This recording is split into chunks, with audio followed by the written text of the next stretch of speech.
안녕하세요, 다인쌤입니다. 자, 2021년도에 집을 사신 분들이 있죠. 흔히 이제 영끌족이라고 하는데 이분들 집값이 회복이 됐을까요, 지금? 네, 놀랍게도 10명 중에 8명은요 아직도 집값이 회복하지 않았다고 합니다. 떨어진 거죠.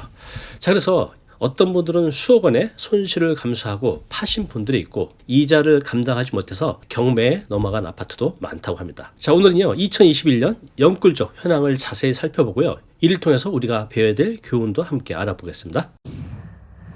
자, 2021년 그때는 왜 그렇게 많은 사람들이 영끌에 나섰을까? 비유적인 이미지를 한번 찾아봤습니다. 자, 2021년 서울 아파트 시장은요 그야말로 전쟁터였습니다. 지금 그림에서 보시는 것처럼 집값이 매주 오르다 보니 신문기사를 보면 자고 나면 아파트 가격이 올랐었습니다. 집을 사지 않았던 분들도 앞다퉈서 대출을 끌어모아서 집을 사기 시작했죠. 자, 이른바 패닉 바잉이 시작됐습니다. 공포에 의한 매수가 본격적으로 터져 나온 거죠. 자, 여기 신문기사가 있는데요. 사전 청약도 2030 패닉 바잉 못 걷고 7월 아파트 매입 45%가 젊은 층이라는 기사 내용입니다. 2030 젊은 층들이 영끌해서 집을 샀다는 뉴스 기사죠. 자, 그런데 왜 이렇게 많은 사람들이 영끌, 즉 영혼까지 끌어모아서 집을 사야 한다고 생각했을까요? 자, 그 이유 살펴보겠습니다. 자, 첫 번째 이유는요, 집값 폭등입니다. 자, 2021년도는 문재인 정부 시절이죠. 자, 서울 아파트가 급등하던 시기입니다. 자, 이 당시 한국부동산원에 따르면요, 서울 아파트 평균 매매가가 11억 5천 였습니다. 2021년도. 자, 그런데 1년 전인 2020년 서울 아파트 평균 매매가는요 8억 9천이었습니다. 즉 1년 만에 서울 아파트 평균 매매 가격이 무려 2억 6천만 원이나 올랐습니다. 특히 강남 상구, 또 마용성이라 하죠. 마포, 용산, 성동구 이런 인기 지역은요 어마어마하게 올랐죠. 뿐만 아니라 서울의 외곽 지역인 노원구, 도봉구, 강북구 이런 집들도 많이 올랐습니다. 자, 그러면 여러분들도 이 당시로 돌아간다고 하면 내가 집이 없어요. 집값이 자고 나면 막 올라갑니다. 그럼 여러분들도 대출을 끌어모아서 영끌을 하시겠습니까? 아니면 기다리겠습니까? 장담을 못할 것 같아요. 이런 패닉 바잉 상태에 빠지면 불안하니까 나도 집을 사야 할까? 라고 해서 대출이 무섭지만 대출을 끌어모아서 집을 산 이런 젊은 층도 많았고 실제로 중장년층도 많이 있었습니다. 자, 두 번째는요, 패닉 바잉의 심리적 배경 때문에 그렇습니다. 좀 전에 말씀드린 대로 사람들이 이러한 행동을 하는 이유는요, 행동 경제학에 나와져 있습니다. 바로 손실 회피 편향 때문에 그렇습니다. 즉 이건 뭐냐면요, 사람들이 무언가를 잃는 것은 극도로 두려워한다는 겁니다. 자, 여기 보시면요, 2021년 12월 달 뉴스 기사입니다. 벼락거지 델라 집 사러 퇴직금 깬 3040 무려 23,000명이라는 뉴스 기사입니다. 자, 이 당시엔요 이런 뉴스 기사들이 자고 나면 막 쏟아져 나왔습니다. 지금 집 안 사면 벼락거지 된다, 이런 메시지. 자, 이런 공포 심리가 패닉 바잉으로 이어졌던 겁니다. 영끌 안 하면 죽을 때까지 평생 집 못 산다, 벼락거지 탈출법, 이런 자극적인 기사들이 사람들의 불안감을 더욱 자극했고 그래서 영끌해서 집을 산 분들이 많아졌던 겁니다. 자, 세 번째 이유는요, 금리와 대출 조건이 만든 완벽한 폭풍이라는 제목으로 적어봤습니다. 당시 상황을 더 악화시킨 건요, 바로 초저금리 그리고 느슨한 대출 규제 때문이었습니다. 이 두 가지가 맞물리면서 사람들이 더 많이 영끌을 하게 됐죠. 자, 2021년도 이때만 해도요 기준금리가 0.5%로 역대 최저 수준이었습니다. 이때만 해도 20대 30대들은 이런 저금리가 너무 익숙하고 계속 이렇게 될 거라고 믿었죠.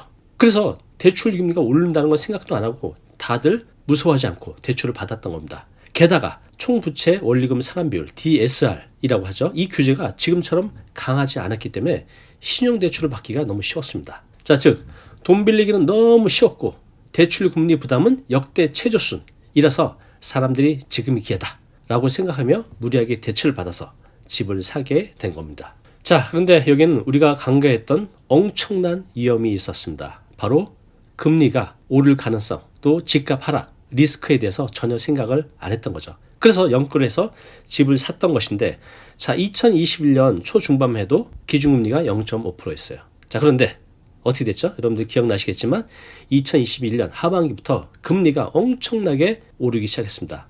자, 그래서 여기 보시면 4.5%, 5%까지 뛰었어요. 기준금리는 3.5%지만 우리가 은행에서 대출 금리는 5%대, 6%대까지 뛰었죠. 자, 이로 인해서 대출 상환 부담이 2배, 많게는 3배 이상으로 늘어났습니다. 자, 예를 들어 볼게요.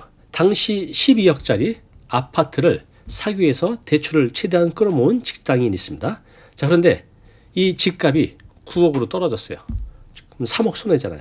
자, 이때 월 이자를 대출이자를 150만 원 내고 있었어요. 근데 지금은 2배 이상 올라서 300만 원을 내고 있습니다. 그렇게 되면 집값은 3억이 떨어지고 대출 이자는 150에서 300으로 늘고, 여러분이라면 이런 상황에서 어떻게 하시겠습니까? 정말 끔찍한 상황이죠. 자, 이제 2025년 새해입니다. 21년도에 연끌해서 집을 산 분들, 지금은 어떤 상황일까요? 좀 살펴보겠습니다. 자, 여기 보시면요, 연끌족의 손실 현황을 보고 계신데요.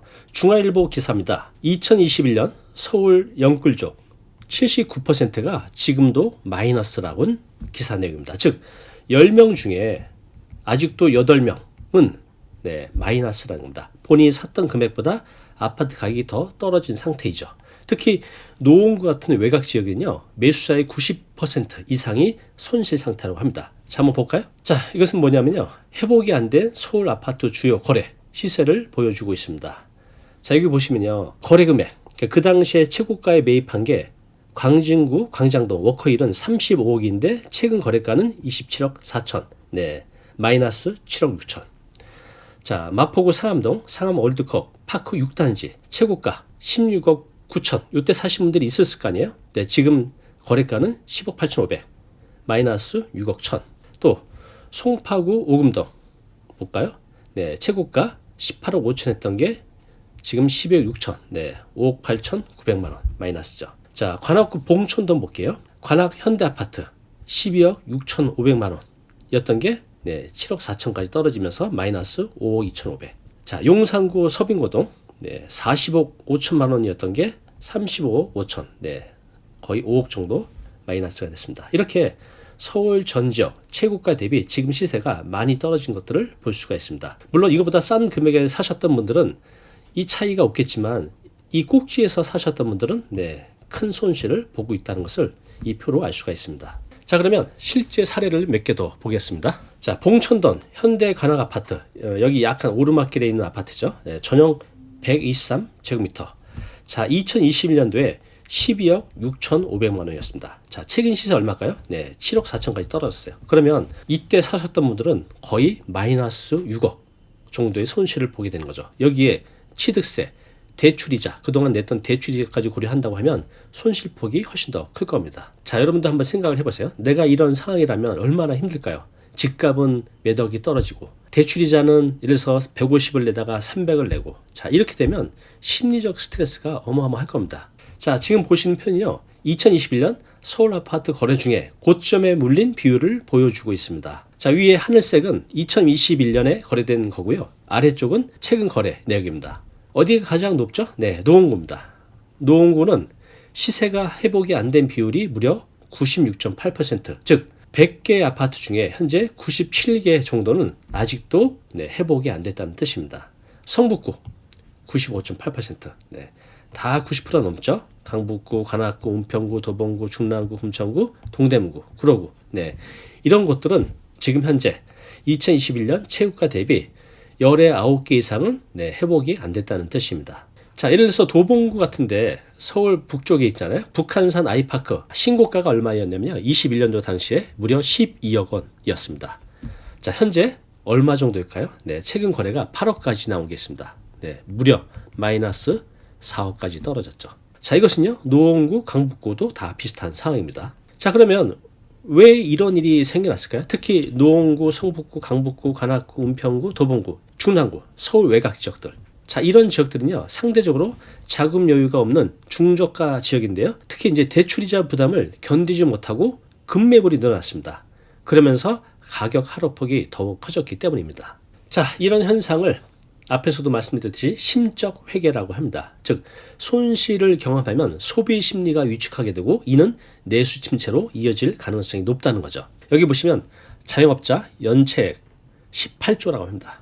사상 최대인데 쪼그라진 소비 심리. 지금 연끌한 젊은 많은 직장인들이 매달 버는 돈의 절반 이상을 대출 이자로 상환하고 있습니다. 그러니 외식도 줄이고 또 쇼핑도 웬만하면 포기하게 되는 겁니다. 자, 이렇게 가계 경제가 흔들리면 결국 사회 전체 또 부동산 시장에 좋지 않은 영향을 미치게 되는 거죠. 왜 이렇게 가격이 떨어졌는지 좀 더 자세히 살펴보겠습니다. 크게 두 가지로 볼 수 있습니다. 2021년 이어진 부동산 시장의 급등과 급락, 그리고 현재 영끌족이 겪고 있는 고통. 자, 도대체 왜 벌어진 걸까요?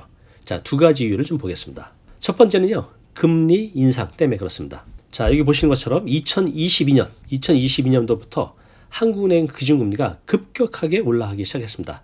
당시 0.5%부터 시작했던 것이 무려 3.5까지 올라가게 됩니다. 자, 이것이 얼마나 큰 변화인지 실감이 잘 안 가시죠? 자, 실감이 가게 제가 설명을 드려볼게요. 자, 원래 월급의 30% 정도를 대출이자로 갖고 있던 분들이 있었습니다. 이때만 해도 감당이 되죠, 어느 정도는. 자, 그런데 어떻게 됐죠? 금리가 2배 이상 오르면서 월급의 30%가 아닌 60%를 이자로 감당해야 된다고 하면 생활이 되겠습니까? 보나마나 마이너스죠. 그러면 이런 분들이 감당하지 못하고 결국은 경매로 쏟아져 나오는 아파트들이 많았던 겁니다. 자, 실제로 A 직장인은요, 2021년도 집을 사면서 4억 대출을 받았다고 합니다. 자, 이분의 세후 월 급여 소득은 약 350만 원. 자, 이때만 해도 21년 당시만 해도 대출 상환금이 이자가 약 90만 원 정도였어요. 그러면 350에서 90만 원, 물론 큰 돈이지만 생활은 되죠. 그런데 금리가 2배 이상 오르면서 실제로 이분이 200만 원 정도의 이자를 내게 됩니다. 그러면 내가 350 월급 받아서 200만 원 빼면 150이 남는데 이거 갖고 생활이 안 되겠죠. 이런 게 지금 영끌 쪽의 현실이기도 합니다. 자, 두 번째, 심리적 요인입니다. 심적 회계. 좀 전에 한번 말씀드렸죠. 자, 예를 들어 볼게요. 여러분들이 로또에 당첨이 됐습니다. 자, 이분 좋아하죠? 자, 20억 정도에 당첨이 됐다고 해볼게요. 공돈이 생겼다고 느낄 거 아니에요. 그러면 평소에는 한 300~400만 원짜리 물건을 살 수가 없었지만 이제는 아주 쉽게 덜컥덜컥 사버리는 거죠, 명품을. 자, 그런데 똑같은 300~400이라 할지라도 내가 월급이 300~400인데 그 300~400을 명품을 산다. 훨씬 더 아깝게 느껴지겠죠. 바로 이겁니다. 부동산 시장에서도요, 비슷한 일이 벌어진 겁니다. 집값이 오르면서, 그죠? 내가 예를 들어서 5억에 산 게 7억이 되고 8억이 되면 얼마나 좋습니까? 그러면서 소비를 늘립니다. 자, 근데 지금 어떻게 되죠? 반대로 집값이 떨어지면서 또 금리가 오르면서 사람들이 손실을 본 것 같은 느낌이 듭니다. 그러면 소비를 줄이고 지갑을 닫아버리죠. 이분처럼 올라갈 때 좋았지만 내려가게 되면 소비를 극단적으로 줄이게 됩니다. 이 심리가 현재 내수 침체로 이어지게 된 거죠. 그리고 집값은 더 떨어질 수도 있는 거고요. 자, 결국은요, 금리 그리고 심리의 위축이 서로 악순환을 일으킨 겁니다. 금리가 오르면 대출 상환 부담이 커지죠. 그러면 소비가 줄어들어서 경제가 침체됩니다. 그러면 다시 집값이 더 떨어지고 사람들은 더 큰 손실을 느끼게 되고 소비는 더 줄어들게 되고 이런 악순환을 빠지게 되는 겁니다. 자, 실제로 한국은행 자료에 따르면요, 최근 몇 년간 금리가 오르면서 가계 소비가 크게 줄었다고 합니다. 그리고 이것은 부동산 시장에도 영향을 미쳤습니다. 특히 서울 외곽지역, 아까 말씀드렸던 도봉구, 노원구, 성북구 이런 지역의 집값은 하락폭이 더 컸던 그 이유도 이런 심리적인 요인이 크게 작용했기 때문입니다. 자, 제가 만약 30대인데 집이 없어요. 저도 2021년 당시로 갔었으면 저도 영끌에서 집을 샀을 수도 있을 것 같습니다. 여러분들은 어떻게 생각하십니까? 두 번 다시 이런 실수를 하면 안 되죠. 몇천 몇백이 아니라 몇억 이상의 손실을 볼 수가 있잖아요. 자, 그래서 우리가 배워야 될 교훈 두 가지를 한번 정리해 봤습니다. 자, 첫 번째는요, 추격 매수 피하자입니다. 부동산 투자는요, 단순히 지금 아니면 못 산다 이런 감정적인 판단으로 접근해서는 절대 안 된다는 거죠. 과거에도 이런 적이 있었어요. 버블7 들어보셨죠? 이런 사례처럼 단기간에 급등한 후에 굉장히 오랫동안 침체기를 겪은 적이 있었죠. 지금도 그와 마찬가지입니다. 자, 이렇게 상투에 영끌에서 집을 잡게 되면요, 그 여파가 10년, 20년을 갑니다. 그죠? 그걸 어떻게 회복하겠습니까? 일반적인 직장인들이요. 그래서 추격 매수는 피하자. 자, 두 번째, 무조건 대출은 위험하다. 즉, 금리가 낮다고 해서 무조건 대출을 받는 건 위험하다입니다. 2021년도만 해도 사람들이 이 저금리에 너무 익숙해졌죠. 금리가 이렇게 오를 것이라는 건 1도 상상하지 않았습니다. 그러니까 이렇게 많은 직장인들이 영끌에서 집을 샀죠. 그런데 현실이 됐죠. 금리가 엄청나게 올랐습니다. 100만 원 내던 사람이 200, 300을 내게 되는 거죠. 자, 고금리 시대를 우리 경험하고 있고 저금리 시대를 경험해봤는데 내가 저금리 때 돈을 빌렸다가 고금리 시대가 오면요, 정말 감당 못하죠. 그래서 지금 많은 아파트들이 경매로 쏟아져 나오고 있습니다. 꼭 기억하세요. 무조건 대출은 위험하다입니다. 자신의 재산 상태를 철저히 점검하고요. 내가 감당 가능한 범위 내에서 대출 또 투자를 하시기 바랍니다. 자, 오늘은요 2021년 영끌족에 대한 이야기 또 그들의 현황에 대해서 말씀드려봤습니다. 오늘 내용 들으면서 어떤 생각을 하셨습니까? 여러분들의 생각 아래 댓글로 남겨주시기 바랍니다. 자, 오늘 내용 너무 중요한 내용이죠. 영상 보고 나면 잊혀지잖아요. 자, 자료 무료로 제공하고 있습니다. 이 자료 요거 받고 싶은 분들은요 아래 링크로 신청하시면 됩니다.